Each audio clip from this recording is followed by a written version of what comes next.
सर्वप्रथम परमात्मा के उस दिव्य स्वरूप का चिंतन अपनी अंतरात्मा में करेंगे।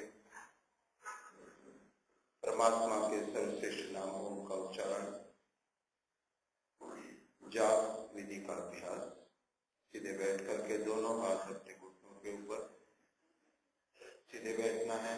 कमर गर्दन सिर एक सीध में सीधे बैठे, कमर नहीं झुकी हुई होनी चाहिए। गहरी श्वास अंदर लेकर के ओम का उच्चारण करना है। उस परमात्मा की दिव्यता को स्मरण करना है। जो आपका स्वर है ये नाभि से ऊपर आना चाहिए, केवल वाणी से नहीं बोलना है। आवाज में तेजी नहीं हो कोई बात नहीं, लेकिन उसकी जो वाणी है, उसका जो स्वर है, उसका जो ध्यान हम कर रहे हैं वो बहुत महत्वपूर्ण है। सीधे बैठ करके उस परमात्मा के चिंतन को, इस ओम को हम सर्वस्व शरीर में नाभि के द्वारा व्याप्त कर रहे हैं।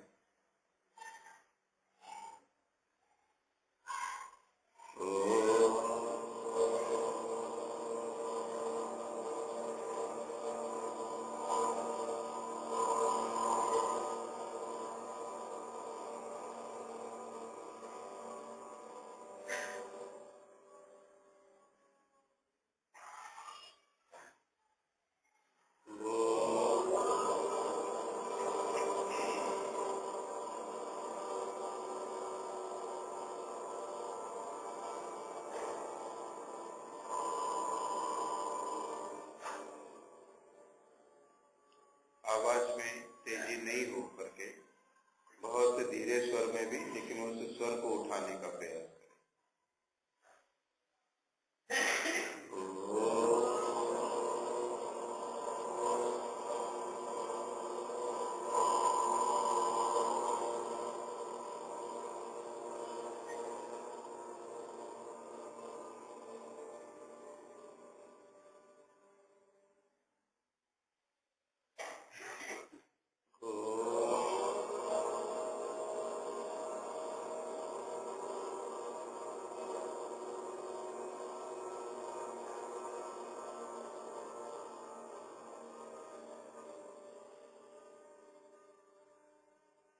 आंखों को 10% बिल्कुल थोड़े से खोलना है और जो स्थिति आपको दिख रही है उस स्थिति को देखते हुए भी नहीं देखना है, इसका अभ्यास।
आर्य समाज सुंदर विहार के माननीय श्री जगदीश वर्मा जी, श्री अमरनाथ बत्रा जी, महिला समाज से माननीय माता श्रीमती शांता मल्होत्रा जी, श्रीमती कृष्णा कन्या,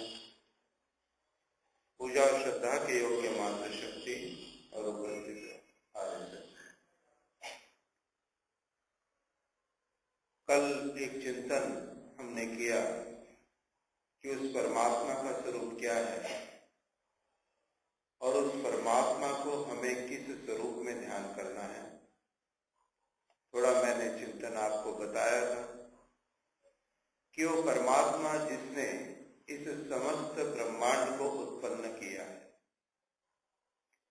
और जो सर्वव्यापक होकर के सर्वत्र है और इस समस्त सृष्टि समस्त ब्रह्मांड उसके गर्भ में है, उस परमात्मा की परिकल्पना ध्यान हम ओम के द्वारा कर रहे हैं। महर्षि दयानंद सरस्वती ने आर्य समाज की स्थापना के पीछे एक उद्देश्य रखा। उद्देश्य ये रखा कि आप सभी जन यहाँ पर आकर बैठ करके इन सब बातों से अपनी आत्मा के अंदर उन्नति को ले आए और आगे बढ़ते हुए अपने जीवन में उन्नति करें। परमात्मा की किस प्रकार से उपासना करनी है, किस प्रकार से परमात्मा का चिंतन करना है, महर्षि स्वामी दयानंद सरस्वती ने सत्यार प्रकाश के 7वें समुल्लास में ईश्वर विषय के अंतर्गत इस बात को व्याख्यात किया है।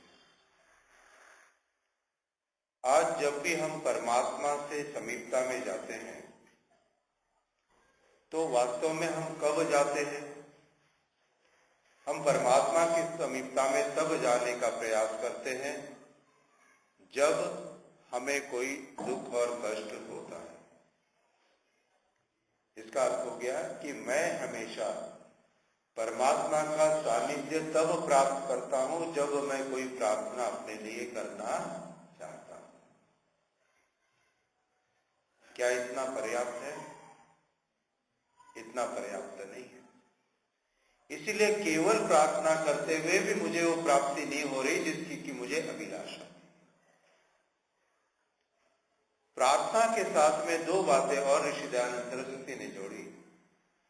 कहा कि उस परमात्मा के साथ जो आपका कर्तव्य है, उस कर्तव्य के अंतर्गत स्तुति और उपासना दो बातें और जोड़नी है।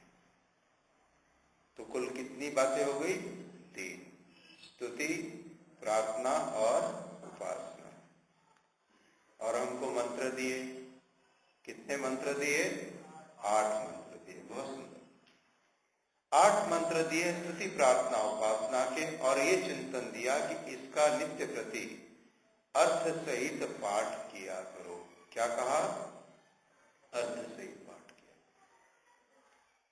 अर्थ के अंदर में स्वामी जी ने अपना जो उस मंत्र के अर्थ है, उस भाव को पूर्णता हमको दिया, जिससे जब हम उसकी स्तुति करें या प्रार्थना करें या उपासना करें, उस मंत्रों के भाव के अनुसार हम अपने जीवन को बनाने का प्रयास करें।